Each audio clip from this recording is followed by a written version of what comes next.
하나님 말씀 이사야서 63장입니다. 63장 1절에서 6절까지 교독하겠습니다. 이사야 63장 1절에서 6절입니다. 자, 1절 제가 읽겠습니다. 에돔에서 오는 이 누구며 붉은 옷을 입고 보스라에서 오는 이 누구냐? 그의 화려한 의복 큰 능력으로 걷는 이가 누구냐? 그는 나이니 공의를 말하는 이요 구원하는 능력을 가진 이니라.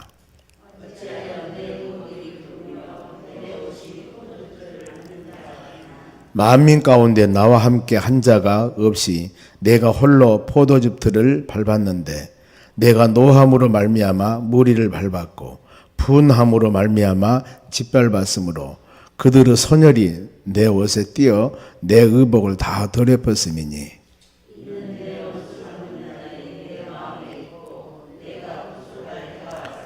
내가 본즉 도와주는 자도 없고 붙들어주는 자도 없으므로 이상하게 여겨 내 팔이 그를 구원하며 내 분이 나를 붙들었습니다.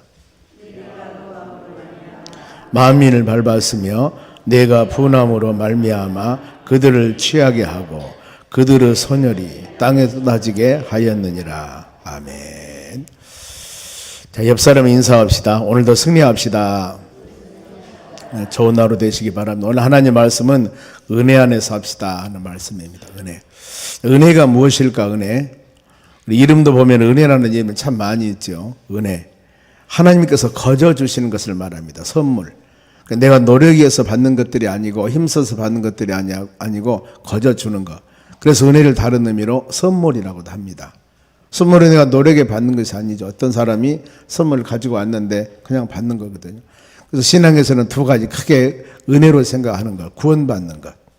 에베소서 8절에 은혜를 인하여 믿음으로 구원받았느니라. 그리고 의롭게 되는 것, 당신은 죄가 없습니다. 그것도 은혜라는 겁니다. 은혜. 그래서 우리가 이걸 마음으로 생각하면서 그 위에 말할 수 없이 많은 것들이 많죠. 보면은 하나님 그 은혜 가운데서 어떤 것들을 하나님과 우리 사이의 관계성을 가지고 내가 이것을 받았으니까 하나님 이것을 해 주셨으니까 이런 조건적인 것들만 생각할 것들이 아니라 받은 은혜 생각하면은 이건 너무 감사하는 거예요. 하나님께서 여러분들을 선택해서 구원해 주지 않았더라면 우리는 지옥 형벌 멸망받을 사람들이에요. 그런데 영원한 하나님의 나라 소망 주는 그 구원의 은총을 주셨으니 이거야말로 최고의 축복 중의 은혜 아니겠습니까? 또 하나님의 자녀 삼으셨습니다. 우리가 누구의 우리 신분이 하나님의 자녀. 아버지 어머니가 권세와 능력이 있고 경제적으로 부해도 우리가 그냥 기분 좋은 일인데 하나님 우리 아버지다니.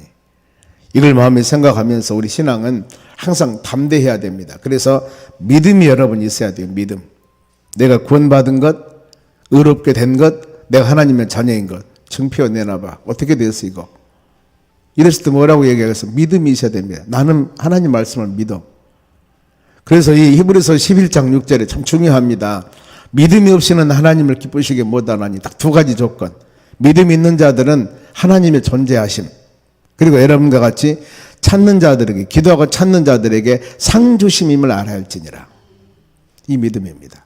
두 가지. 하나님 계십니다.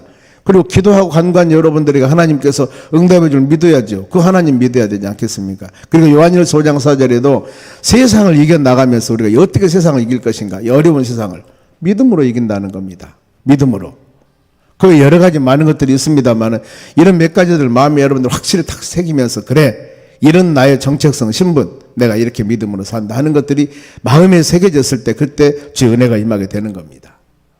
그래서 은혜 안에 사는 자. 즉 오늘 하나님 말씀 보면은 원수들이 한 하나님의 진노입니다. 여기서 에돔이라는 나라가 나옵니다. 1절 보면은 에돔에서 홍의를 입고 화려한 능력, 큰 능력으로 걷는 자가 누군가. 에돔 나라는 에서 후손입니다.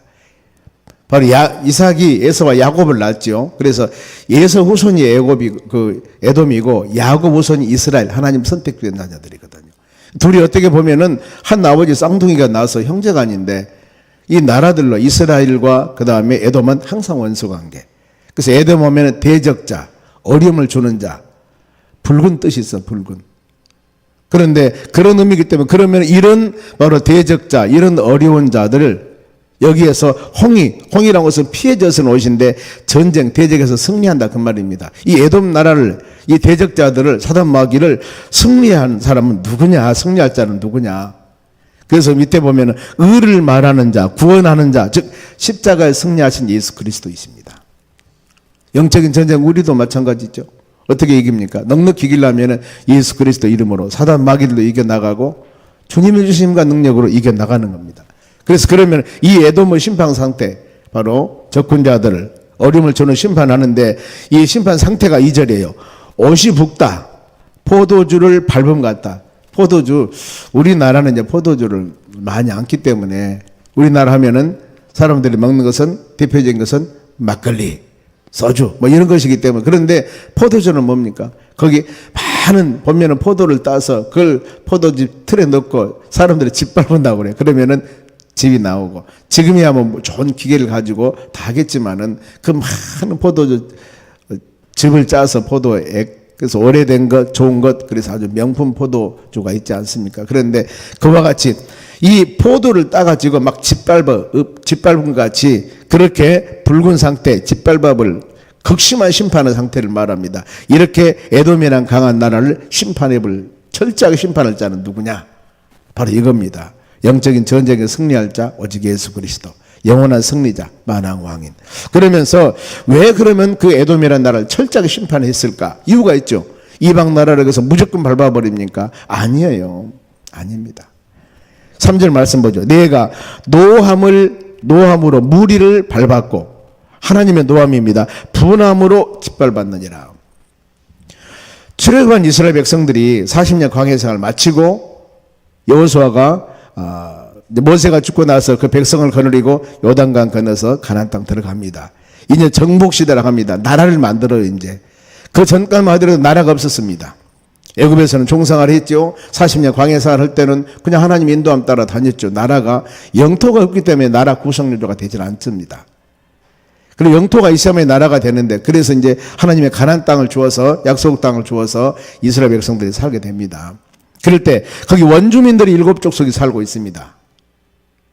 여호수아를 통해서 철저하게 초전 박살냅니다. 전부 죽여라, 다 죽여라. 노와 어린애 관계없이 동물까지 다 죽여라 하면서 하나님의 철저한 살인 명령을 내립니다. 왜 그랬을까? 우리가 말했을 때 그들을 전도하든가 회개시켜 돌아오게 하지. 그들의 제약입니다. 보면은. 물론 하나님께서 보면은 우리 세상에 보면은 5월달 정도 되면은, 지금은 이제 7월달이니까 5월달에서 6월달 가다 보면은 시골에 가면은 이제 논을 갈아서 거기다가 모를 심습니다. 그러면 겨울에 그 물을 대는 논에는 잡초가 많이 있어요. 밭에도 마찬가지죠. 그대로 잡초가 많은데, 그러면은 여러분 어떻습니까? 거기다가 좋은 씨앗을 심어서 식물을 자라게 하려면은 그 밭을 기경을 갈아엎어야죠. 노타리 친다고 하지 않습니까? 그 뭐가 있습니까? 잡초들이 많이 있어요. 잡초들이. 풀이 많이 있습니다. 그러면 이 풀을 아깝지 않습니까? 이 풀을 갈아엎고 거기다가 씨앗을 뿌려야만이, 그 다음에 이 풀을 무나도록 심지어는 제초제까지 해버립니다. 그리고 식물이 잘 자라도록 만드는 거예요. 그 원리입니다, 여러분. 하나님 백성들은 40년 광야 생활을 했고 430년 동안 애굽 생활에서 연단했던 그 순수한 하나님의 자녀들이 이제 한 나라를 이루고 살아가야 되는데 거기에 너무나 잡초가 많은 거예요. 그들은 철저하게 우상을 섬기는 사람들이었고 그렇습니다. 그래서 그걸 기경하면 갈아엎어. 하나님은 자녀들이 그곳에서 터전을 이루고 살게 하는 것이다 그 말입니다. 오늘 3절 말씀과 같이 노함으로 무리를 짓밟았고 분함으로 그들을 짓밟았다. 그래서 하나님의 구원 사역의 주체는 오직, 모든 구원 사역의 주체가 바로 하나님의 계획에 따라 이루어 나가는데, 4절 보면은 내가 원수를 갚는 날, 내가 구속할 때, 원수를 갚고 구할 때, 심판하고 그 다음에 이 상주고 세움과 그 다음에 허음과 모든 것을 바로 하나님을 주관하셔요. 성경 말씀이 그래요. 나는 알파와 오메가라고 그랬습니다. 처음과 나중. 알파 오메가면 시작과 마침입니다. 이것은 나는 창조하는 하나님이시고 마지막 심판하신 하나님이시다. 처음과 마지막은 그겁니다. 천지를 만드신 하나님, 온 세상을 심판하신 하나님. 그런 의미이기 때문에 우리 모든 삶을 주관하신 분은 하나님이시다. 하나님이십니다. 그래서 믿는 사람이나 믿지 않은 사람 모든 사람에게 주시는 은혜가 일반 은총이라고 그러죠. 일반 은혜. 햇빛도 주고 공기도 주고 바람도 주고 이렇게 모든 사람 사는 거. 그런가 하면 우리에게는 특별한 은혜. 어떤 은혜? 구원받는 하나님의 자녀들. 하나님의 돌보심과 인도하심 따라 살아가는 거. 우리 신분은 이거예요. 그래서 성도라고 하지 않습니까? 구별된 사람들. 예수 믿고 하나님의 나라 천국 백성 되는 사람들. 이걸 성도라고 부릅니다. 아무나 성도가 아니죠. 보면은 그 세상 하나님께서는 이 세상을 심판할 때 마지막에 말씀대로 순종하지 않으면 그리고 하나님의 때가 되면 세상은 심판합니다. 종말이 옵니다. 그런데 그 하나님의 모든 심판 종말적인 상황보다도 하나님의 자녀들이 말씀과 은혜 안에 순종하지 아니할 때 하나님은 징계 수단으로 연단하고 책망할 때 있습니다. 그런데 이 연단과 책망을 누구도 막을 수가 없습니다. 자, 이사야서는 전체적인 내용이 회개하고 돌아와라. 그들에게 비전과 소망을 주는 겁니다. 이사야서. 근데 이사야서가 마치고 그 다음에 에레미야서로 시작할 때는 에레미야서는 무조건 하나님께서 손들고 하나님 심판이에요. 하나님 심판. 하나님 심판이기 때문에 그들은 아무리 기도하며 간구해도 응답이 아니에요. 하나님께서. 너희들은 바벨론 포로 70년 하고 고생하고 돌아오는 것이 너희들의 사명이다. 전체 내용이 이거에 보면은요. 그러니까 이사야서는 기도하며 간구의 소망을 가져라는데 에레미야서는 아니에요. 너희들은 심판이다. 아무리 기도해도 안 된다. 그러니 바벨론 포로 잡혀가야 돼. 왜? 하나님이 이제 징계의 매를 때리려고 딱 작정하면은 부르짖고 기도하며 간구해도 때에 따라서는 너예요. 내가 손을 내밀 때 네가 와야지. 내가 손을 내밀 때 오지 않고 회개도 않은 사람이 나중에서 바로 나는 이미 눈을 감아버리고 난 안 된다 그러는데 주세요 주세요 하면 주겠냐 그 말입니다. 아니라는 거예요. 그래서 만사는 때가 있는 것입니다, 여러분. 그거예요. 그 전체적인 내용이 우리 에레미야서 쭉 강의할 때 이사야서 이제 마치고 나서 새벽에 또 말씀 묵상할 텐데 내용들이 그겁니다, 여러분. 그래서 우리가 이런 것들을 마음에 생각하면서 우리 신앙생활도 지금은 여러분 우리가 기도할 때가 있습니다. 은혜의 때가 있다니까요. 나이가 90이 되어서 그때까지 살는가는 모르겠습니다만은 80대 넘어 90이 되어서 새벽기도 들어오고 교회 와서 봉사할 사람 누가 있겠습니까, 여러분? 안 한다니까요. 우리에게는 주어진 기간 동안에 연한이 있는 것입니다. 이 기간 동안에 우리가 전도도 하고 기도도 하고 열심히 헌신 봉사하자 그 말입니다. 이 시간 끝나면 끝나는 거예요. 우리 모든 믿음의 자녀 어떻게 보면은 시대에 따라서 시한부 인생자들입니다. 전부 다 마찬가지예요. 이 세상에 살 때 영원히 사는 게 아닙니다. 제가 가끔 생각합니다. 30년 전에 도산동에서 개척해서 젊은 사람들이었습니다. 다. 저희 교회가 젊은 사람들이 너무나 많아가지고 60세 넘은 사람이 없었어요. 교회가 한 3, 40명 막 5, 60명 모일 때까지. 거기다 너무 젊은 사람들. 그러니까 할머니들 오면은 그냥 어디에 앉을 자리가 없다 그 말은 전부 젊은 사람들이니까. 그런데 세월이 흐르고 보니까 그분들이 헌신과 노력으로 이렇게 교회를 이루어서 여기까지 왔습니다. 그죠? 그때 30이면 지금 60입니다. 그때 60이면 지금 90이에요. 안 계실 겁니다. 그들에 의해서 하나님의 교회가 이루어왔고 그때는 우리가 열심히 우리 교회 여러분 노비에 올라가면은 그 축구단이 있어서 빨간 옷 입고 축구단 얼마나 축구를 잘했나 아십니까? 광주 시내 기독교 전체 축구할 때 결승전까지 올라갔어요. 저희 교회가. 그래가지고 연장전 해가지고 결국에 우리가 졌을 거 이긴 것이 아니라 그렇게 강했어요. 그 운동하는데도 아주. 그런데 그런 시기가 있습니다, 여러분. 항상 마음으로 생각하시기 바랍니다. 우리가 지금 기도하며 간구하고 헌신하며 봉사할 때 시기가 있다니까. 지금이요, 지금. 저녁에 누가 일하라고 나온 사람 누가 있겠어요? 저녁에는 잠자는 시간입니다. 낮에는 일하는, 그 낮이 되었을 때 일하자고 하지 않습니까? 여러분, 그거예요. 많은 사람이 다 그렇습니다. 세월이 지나고 하나님의 때가 되었을 때 힘들고 어려웠을 때 내가 그때 좀 잘할 걸. 그래서 어떤 사람은 그러죠. 껄껄껄. 회개뿐이에요. 보면은요. 회개뿐입니다. 저도 이제 개인적으로 그런 생각을 많이 해요. 많은 이 은퇴하신 목사님들이 보면은 그런 얘기를 합니다. 보면은 내가 잘했다는 분이 큰 내용결을 이루는 목사님들도 보면은 다 잘못했다고 그래요. 아마 그럴 것 같아요. 그럼 우리가 어떻게 조금이라도 그런 아쉬움이 없게 주어진 기간 동안 살아가기 위해서는 어떻게 할 것인가? 이거예요, 여러분. 모든 사람이 다 후회하는데 여러분도 마찬가지입니다. 그랬을 때 바로 우리 당회원들도 정년 70이면은 우리 장로님들도 시무장도 못합니다. 다 은퇴해야 돼요. 그러면 당에 들어와서 어떤 일을 하고 싶은 일이 있는데 이제는 들어와서 할 얘기가 안 되는 거 못 하는 거예요. 왜? 정년이 됐잖아요. 그럼 그 안에 그 기한 줬을 때 열심히 하자 그 말이에요. 열심히. 여러분 이 마음을 한번 깊이 묵상해 보시기 바랍니다. 나에게 많은 시간이 주어졌다고 생각을 하지만은 여러분 그것만은 아니죠.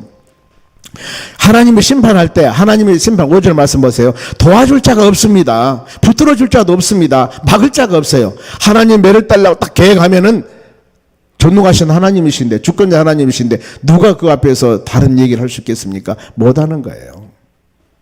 그러면서 하나님의 심판 상태입니다. 얼마나 심판하는가? 6절 말씀에 내가 노함으로 만민을 밟아버린다. 분함으로 만민을 부숴버린다. 그랬습니다. 이런 바로 엄청난 말씀을 하게 됩니다. 우리가 그걸 마음에 깊이 여러분들 생각하셔야 된다는 겁니다. 보면은요. 하나님은 공의로 심판합니다. 행한 대로 심판하셔요. 씨앗을 심으면 그 싹이 나오죠. 왜 이 싹이 나왔을까? 나는 모르지만 심었어. 누군가. 심지 않고는 그 씨앗이 나올 수가 없습니다. 그러면서 이제 하나님께서 이사야 선지자에게 주신 은혜인데 이사야 선지자가 그런 기도를 합니다. 과거 은혜를 한번 생각해 보자. 과거. 그래서 과거 은혜라고 하는 것은 9절 말씀 쭉 내려갑니다만은 모든 환난에 동참하시고 내가 힘들고 어려웠을 때 하나님께서는 그때마다 도와서 그 일을 이루셨다. 여러분도 한번 생각해 보세요. 예수 믿고 믿음으로 살면서 그야 망고 풍상 많은 어려움과 고난이 있었는데 그때마다 지금 생각해 보니까 그때는 잘 몰랐는데 하나님의 도우심과 인도하심으로 지금까지 여기까지 인도하신 하나님이세요. 이걸 많이 생각하실 겁니다. 저도 이 91년도에 3월달에 교회 개척해서 30년 동안 쭉 오는 과정에서 보면은 참 소설 같은 일들이 많이 있었어요. 보면은. 그런데 그 어려움, 어떻게 다 굽이굽이 이겨 나갔을까? 지금 뒤돌아 생각하면은 참 하나님의 도우심이었다. 그 말로는 할 수가 없습니다. 그런 눈앞에 보여지지도 않고 계산도 안 되어지고 계산이 안 됩니다. 아무리 계산해봐도. 그러는데도 그 모든 것들을 다 이겨내고 여기까지 온 것이 그게 하나님의 은혜 아니겠습니까? 그래 많은 사람들이 물어보죠. 어떻게 이루었습니까? 그러면은 하나님 은혜입니다. 그거 말고 구체적으로 그것도 하나님 은혜입니다. 지금 우리가 살아가는 지금 직면하고 있는 이 삶에도 지금 아무리 내가 계산해도 답이 안 나와요. 그러는데 세월이 지나고 날이 지나다 보면은 그 답 안 나온 일들이 이루어졌더라 그 말입니다. 이것이 여러분 하나님이 하시는 일입니다. 그걸 한번 생각해 봐라. 모든 환난에 동참해 주시고 동행해 주셨고 사랑과 자비로 구원해 주셨다 그 말입니다. 그 어려운 상황을 건져 주셨고 그리고 과거에 보호해 주시고 돌봐 주셨다. 지금까지 인도하신 분이 바로 하나님이시라는 것이죠. 그러면서 이런 놀라운 은혜와 사랑을 받았는데 백성들의 반응은 어떤 것인가? 우리가 10절 한번 봅니다. 10절. 그들이 반역하여 이런 하나님 은혜를 주는 반역하여 주의 성령을 근심하게 하였으므로 그랬습니다. 그가 돌이켜 그들의 대적이 되사 친히 그들을 치셨더니 그랬습니다. 보세요. 반역하니까 성령을 근심케 하니까 하나님이 그들을 치셨다 그 말입니다. 그러면은 많은 믿음의 자녀들이 힘들고 어려움 당했을 때 그 내용들이 무엇일까? 그동안 은혜 가운데 거하게 하시고 돌보시고 인도하시고 구원해 주셨고 지금까지 살아왔는데 그 은혜를 잊어버리고 세상 말로 삼천포로 빠졌다 그 말이죠. 그리고 하나님의 근심된 일을 했다. 성령은 절대 근심하지 말라고 그랬습니다. 바울이 에베소 교인들에게 보낸 서신에서 에베소 4장 30절에도 성령을 근심하지 말라. 전의 성경은 성령을 탄식하지 말라고 그랬습니다. 마음에 찝찝해. 이건 하나님 찝찝한데 그걸 하는 거예요. 그 성령 탄식하는 거 하지 말라는 겁니다. 우리가 많이 말씀 묵상을 데살로니가 전서 5장 16절부터 쭉 시작하면 항상 기뻐하라. 쉬지 말고 기도하라. 범사에 감사하라.